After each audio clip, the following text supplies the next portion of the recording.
Hi everyone, so today I'm very happy to be with Steve Kaufmann, a really popular and inspiring polyglot. So welcome, Steve. Thank you. I'm glad to be here. I'm going to say some words about Steve. So Steve he learned many languages and is fluent at least 7 of them. So he learned at least 15 languages. He co-founded the language learning platform Link, and also wrote a book about his story, and the name is The Linguist. So, Steve, can you add something about your language background? So, to complete my short introduction. Well, I guess my real language journey was inspired by an excellent professor of French, because we have French at school and kids aren't very interested. And I mean, I knew the 16 verbs that take être, this is very important. Okay. But then I got very interested in French because of this professor. So then I was living in Montreal. So if you wanted to learn French in Montreal, you could. So I listened to the radio in French. I bought French newspapers. I eventually went to France. I studied at Sciences Po in France, lived there for 3 years. And that kind of got me started. And then when I worked for the Canadian government, they were looking for someone to learn Chinese. So I said, I can do that. I can learn French. I can learn Chinese. And then from then on, and then lived in Japan. And once you realize that it's not so difficult and you develop a method and approach, then it's something you want to do because you've had success at it. Sure, I can definitely relate. So as I said, I think you studied at least 15 languages, so you played a lot with languages. So I'm very curious to know, how do you get started when you want to learn a new language? What are your first personal steps? Let's take 2 examples, all right, because they're very current. Greek, the most recent languages, Greek and Arabic, okay? Okay. With Greek, first of all, you have to learn the writing system, right? But Greek is not so difficult because it's an alphabet. And so after, looking up what the letters are, what they correspond to, and then you start to read some very simple stories, you keep on forgetting certain letters, what they mean. But after a while, you get the hang of it. And with Greek, I very quickly we have a series of very simple mini stories at Link where the same vocabulary repeats within each story 3 times. And so I found a fellow on it's called Upwork now, an outsourcing website. And we had these stories in English. He translated them into Greek and he recorded them. And I listened to those, read them, listened, and worked on Link, of course. So that was relatively easy. What's difficult, if I compare that to, say, Romanian, 70% of the vocabulary is very similar to Italian. 20% is identifiable from Slavic languages. So you don't have a major problem with totally unfamiliar vocabulary. With Greek, I would say maybe 10-15% of the words, max, are identifiable, maximum. So you're learning all these words from scratch, which makes it more difficult. So, Greek will take longer than Romanian. With Arabic, the writing system is a big problem. Even though I've learned Chinese, and I know Arabic writing is easier than Chinese, it's a bigger obstacle. So I went online and I found an app for my iPad. I bought or got free apps on Arabic writing. And so I went through all of them and I found one that's really good. So I spend my time. At this point, all I'm doing is trying to familiarize myself with the writing system. I haven't even started into any content, but once I have a better handle on the writing system, again, we have the mini stories at Link in Arabic, so then I will go in and do the mini stories. Okay, so I can say that you change your approach based on the kind of language you're learning, but the reading part is always something which is important for you. Reading and listening, okay. So reading and listening, building my vocabulary. I do it on Link because I can save the words and review them. It's basically I will read and listen my way. It's input based for at least a few months, depending how long it takes for me to acquire enough vocabulary and enough comprehension skills that I can actually have a more or less meaningful conversation with someone. I'm not going to start by getting a tutor when I can't say anything. Okay, I understand your point. And yeah, I have another question. It's about, just out of curiosity, what was the language with which you struggled the most? Because you have a lot of experience, and what was the language really hard for you? Obviously, with Chinese, you have to learn all the characters. That's a lot of work. But the language itself is quite easy. Once you overcome the character obstacle and the tones, they stay. It's a problem that remains, but you gradually get better. The language is quite easy. I have found sometimes, for example, Korean, where I had Japanese, so that the word order is very similar to Japanese. And I had Chinese, and a lot of the Korean vocabulary is, in fact, Chinese vocabulary pronounced a different way. But I found that the Japanese kind of caused interference because certain structures that were similar to Japanese were, in fact, not like Japanese. So that there was that interference. So I struggle a bit with Korean. And to some extent now, having been in Ukraine, I struggle to go back and speak Russian because, again, you get this interference from, Ukrainian, Sure. Russian. Whereas I don't ever find that interference with Romance languages. I can switch from Spanish to French to Italian, doesn't cause a problem, because I have spoken those languages more. So ultimately, you have to speak, I believe in input, but there comes a point where you have to speak a lot. And the languages that I speak best are the ones that I've spoken the most. So that once you get started speaking and you're able to hold adult conversations with people, to really solidify the language, you have to speak a lot. That's been my experience. Otherwise, you get all this interference. I haven't spoken much Korean. I think if I went to Korea and stayed there a month, my Korean would just shoot right up because I have a lot of sort of passive knowledge of Korean, but I haven't spoken it very much. So therefore, I get this. The neural pathways are going in the wrong direction. I'm finding the phrases in Korean. Yeah, it's the same thing that I experienced. So when the language is not so strong, then you can have like confusion and interference and so on. So, but when they are strong, even if they are similar languages, you can really like deal with all of them and do not get confused and so on. I have another question because as you speak many languages, and how do you maintain all those languages, or at least the strongest ones? Well, the strongest ones don't require maintenance. Okay, the strongest ones I can leave and come back to at any time and just turn them on. Okay. Obviously, the more languages you learn, the more difficult it is to maintain them. There's only so many hours in the day, right? So that's always the problem. Like I say, geez, I'd really like to improve my Chinese. No, but I want to learn Arabic. So if I go and learn Arabic, now I've got yet another language that I have to maintain. But as to how to maintain them, it basically comes down to listening and reading, finding things of interest in the language, and then speaking when you get the chance. And if I have if I want to, like, Italian is not one of my stronger languages, but if I want to beef up Italian, I go to Rai, for example, has this alle otto della sera, this Okay. series of podcasts. I just grab their latest podcast, whatever is on. I think they no longer produce them, but there's a whole bunch of them on history, on all kinds of stuff. And if I listen, for a couple of hours, maybe while I'm working out, it'll just bring it back. Or I might read. Yeah. Okay, and you have like a strategy, like saying, okay, this week I'm going to focus a little bit on those. Or it's more a random thing, right? So, Absolutely right. What do I feel like doing? I might get inspired. I met a Korean guy, and I said, "Damn it, I should do something about." Yeah. So then I go and spend some time on Korean. It's totally random. Okay, yeah, but I think it's better. It's more effective when it's like based on your feeling and your like what you want to do. Okay, I know that you really like working on input and like reading. So you use a lot of reading and listening material to learn. And well, I'm also a big fan of reading stuff to improve my language skills. So I'd like to know, in your opinion, what are the advantages of using stories to learn languages? Like all that reading material. Okay. So first of all, the mini stories that I use to get launched, like I used for Slovak before going to Bratislava, the advantage there is that there's lots of repetition. So the story consists of 3 parts. The story is told by Luca. Then the story is told saying he did this, or first Luca did this, then I did this, and then questions. So there's a lot of repetition, and you can do that for a few months. But then from that point on, you've got to get into something of interest.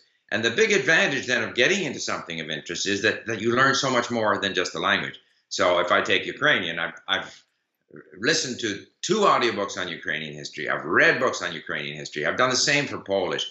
And nowadays you can go to websites and you can find audiobooks and ebooks, and so it costs you 10 or 15 euros. I mean, that's nothing. And people who want everything for free, like, it's not free, it's 15 euros.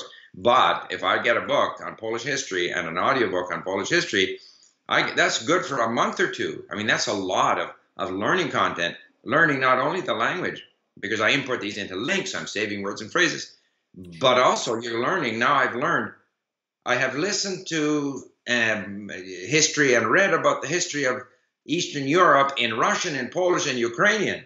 Very interesting. You and in Czech. So you get different perspectives on the history of that part of the world. And I didn't know much about the history of that part of the world. So to me, that's all part of the interest of discovering languages.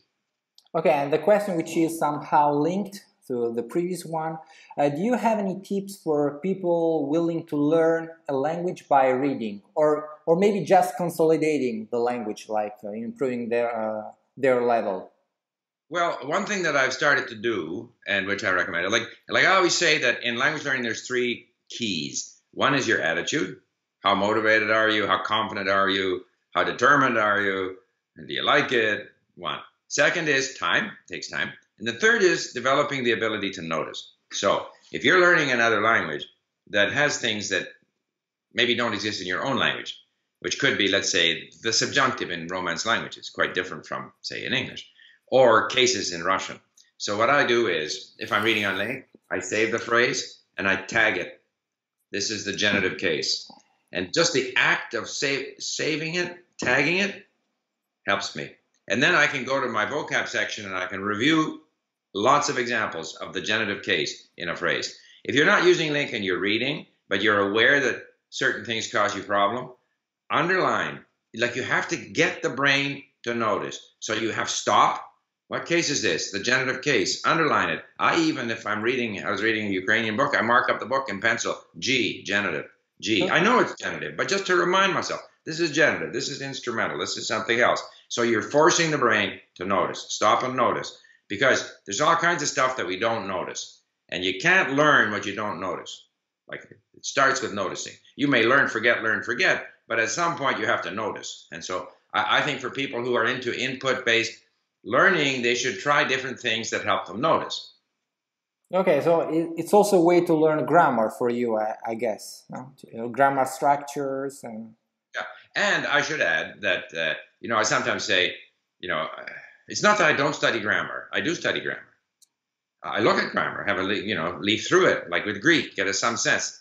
I don't remember a thing of what was in the grammar explanations. However, whenever you have a question about grammar, you either should have a little handy book by you that you can quickly flip to the subject that you're interested in, or online nowadays. It's so easy to simply go, Greek verbs or Italian subjunctive or whatever you want, or conjugate the word, mangiare, and you get it. So I think you should start to grammar when you have questions, because that's where it's most likely to stick. And that's, again, the process of helping you notice things. Okay, very interesting. It's more or less what I do to learn grammar, and so we met at the Polyglott gathering in Bratislava, so we had some we spoke a little bit, and also you gave a talk about how many words you need to know to learn a language. Right. So the title of the talk is really interesting. I'd like to ask you if you can give like a very short highlight of your presentation, trying to answer to that question. I know that you will not give a number, but more or less, your view about that. Well, of course, in my talk, I did also talk about some of the same things about the 3 keys and about developing the ability to notice. It depends on your goals. If your goal is simply to order coffee, you don't need many words. However, if you want to have if you want to be able to watch movies, have interesting conversations with people, in fact, you need a lot of words. My conclusion was, I would say that for English, because English has less inflection than some other languages, so the number would be lower. And it also depends on whether you're talking about word families or individual, act, action, active, react. Are they different words? But I would say 15 to 20,000 words. I have another question is when you started to learn a languages, what are the differences that you observe between the past and what you were using right now? Do you prefer the situation that you have right now, or there were some advantages like 30 years ago when you started? Well, first of all, I didn't start 30 years ago. I mean, if you, it's over 50 years ago that I 50 started. years ago, yeah, sorry. But I mean, there's no comparison. In those days, first of all, you had to compare the open reel tape recorder to an MP3 player, okay, to your iPhone. Like your telephone now can store more content than you had in the language lab at the university. Like it's just no comparison. It's so much more convenient. And insofar as reading is concerned, there were no online, obviously no e-text, no online dictionaries. And so really, until you got fairly good in the language, you had to rely on textbooks that people had prepared, where you would have lessons with a glossary, with a vocabulary list. And the inconvenient thing was, which is what I did for Chinese, but the inconvenient thing is that the person who writes the book thinks that these are the words you need to look up. But they may not have the words that you don't know. Like I come across, I don't know what this word is. I look in the word list, it's not there. But they got a whole bunch of words in the word list that I know. Like it doesn't work. So, and of course, the accessibility to material and learning system stuff, there's just no comparison. No comparison. There has never been a better time to be a language learner. And it's only going to get better. Sure. Okay, very good.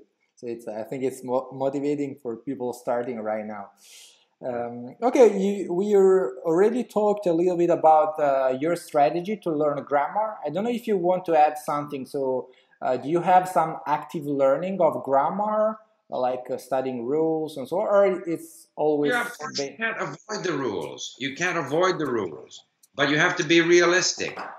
To be realistic that when you read the explanation, at first you may not even understand the explanation. Or you may not believe the explanation. Like when they tell you in Russian that one of something is the nominative, 2, 3, 4 of something is the genitive singular, and 5 and more is the genitive plural. At first, if you haven't experienced the language, that's an absolutely meaningless explanation. You can't believe that their language could be so complicated. However, after a while, these explanations start to relate to something that you can make sense out of. So there's almost like, but you still got to look at the rules. It gives you a vague sense. Then you go to a bunch of listening. Then you have questions. Then you go back and look at it again. But the idea that you can just sit there and look at a table of verb conjugations in a Romance language and that they'll just sock into your brain, I don't believe that. Okay, so you're... Rules, you don't really remember them. You can't necessarily apply them, but it helps you it helps you notice things. It helps you notice things. But do you start from the beginning with grammar and rules, or do you wait a little bit, like learning a little bit of words and phrases? Words and phrases, because if I up front have to look at a grammar, okay, we will now explain to you, verbs in Greek. So they use the aorist tense, and they use this tense and that tense, and then there's 15 situations when you use this instead of using that. I'm lost. I'm out of there. I don't understand it. I don't want to deal with it. It's information overload. So no, I prefer to pick my way through the language and discover it. And then when I have questions, I go to the grammar. Okay. What about speaking? So you said that you want to learn some stuff before, but from your experience, like based on all the languages you learned, how much time do you wait to have your first conversation with a tutor? It depends on circumstances. Obviously, if I'm in the country, I'm going to try and use whatever I have at every opportunity. Doesn't matter. It's a small victory. Oh, I went to the store and I bought an apple. I said apple and they didn't give me an orange. They gave me an apple. Great, But if that's not the situation, then it varies, but certainly 2-3 months at the very least. And then I'm curious to try what I've learned, see if I can actually say anything. But it'll never be very much. Like if I have a Skype, you go to italki or whatever. If I go once or twice a week, that's plenty. And then between those sessions with the tutor, then I have to do more and more listening and reading, and then I have another session with the tutor. And at an early stage, you can only really talk to a tutor because you can't just go up to someone on the street and bother them if you can't speak. Sure. I mean, people are going to be polite, but to a limit. Yeah, sure. Not everybody wants to be your teacher. Sure.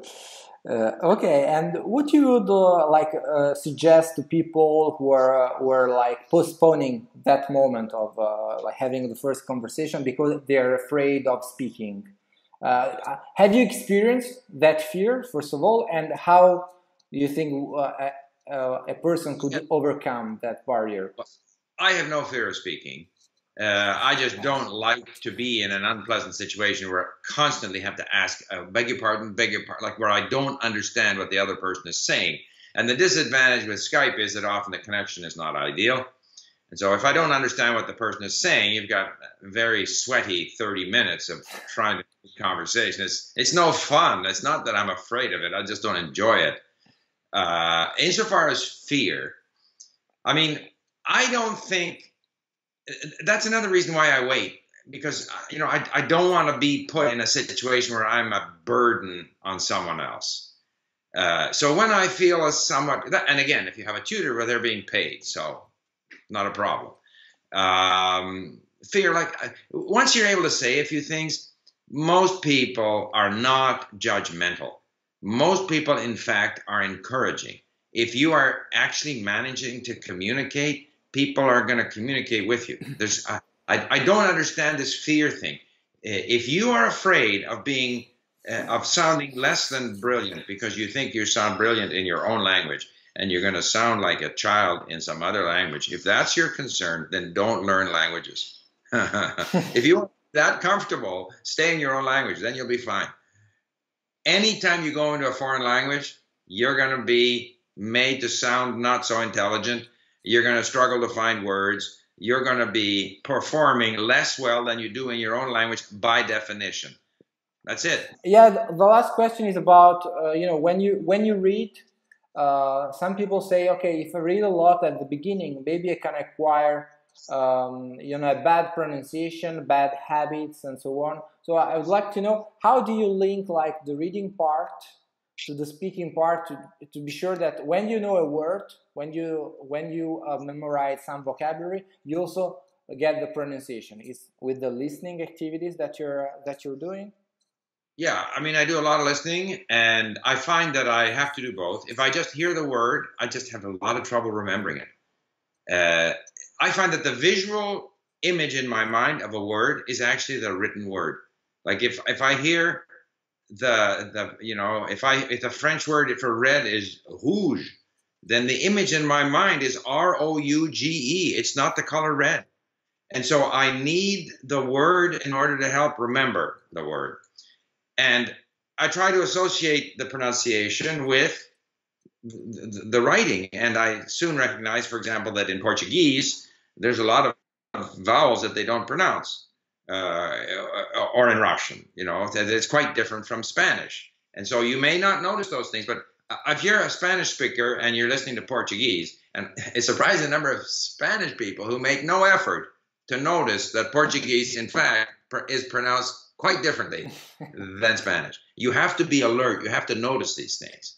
And some things you don't notice. So, and maybe it's worthwhile sometimes, after you've had some exposure to the language, to read a brief explanation of pronunciation, pitfalls. But if you start out trying to read again, it's like with grammar. If you read, here are the words, here's how they're pronounced, except in this case it's pronounced this way and that way and something else, I can't absorb that information.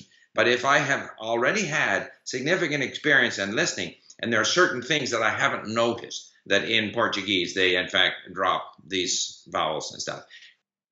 Okay, so thank you very much, Steve. I don't know if you want to add something to what we said. If I listen to some of the questions you had, people should not be afraid of speaking. People have to develop the sort of sensitivity, noticing things in pronunciation, in grammar. I think this noticing is so important, and it's a deliberate effort to notice. But obviously, referring to grammar explanations, referring to pronunciation explanations, being corrected by someone, all of these things help us notice. But ultimately, we have to take the responsibility to notice. Okay. And so I think that's important. And anyone can learn. Anyone can learn. Okay, thank you very much. That's a very interesting tip. So thank you very much, Steve, for the Okay, interview. It was very interesting. I'm sure many people will be inspired by your tips. And okay. so thank you very much, and have a nice day. See you soon. See you soon. Bye bye. Bye.